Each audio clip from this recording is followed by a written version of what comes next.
today's video mga katambay, mamimirya tayo para meron tayong pambayad sa jersey natin. At dahil nga 50 pesos lang ang dala natin mga katambay, kailangan natin itong palaguin sa peryahan. Sa unang taya mga katambay, tinaya natin sa kulay pula syempre. Gaya pa rin ang dati, syempre dapat tayo ang hila. Kung napapansin nyo, ang paghila ko ay napakaswabe at muntikan pa ngang mag-double red mga katambay. Pero gaya na lagi kong sinasabi, okay na yan. Ang mahalaga lumabas siya kahit single lang. Bali nga mga katambay, todo-todo agad ang gagawin natin para mabilis tayo makapalago at makapagbigay ng pambayad natin ng pang jersey mga katambay. At sa pangalawang pagkakataon, ginalingan naman ni ating bangkera magtimpla ng dice mga katambay. At kung napapansin nyo, ginamitan ko rin siya ng ibang klaseng teknik na ginagawa ko. Bali nga mga katambay, pagkatapos kong tumaya sa kulay pula, iniangat ko lang ng konti mga katambay para maging swabing-swabe ang ating paghila. Kaso naman itong sa idol ay binalik pa, kaya sinabi ko wag mo na ang kontrahin mga katambay, no?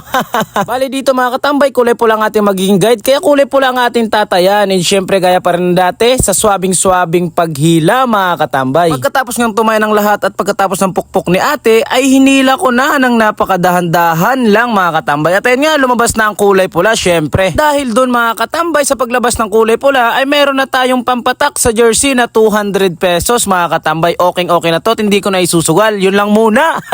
Basketball na muna ako.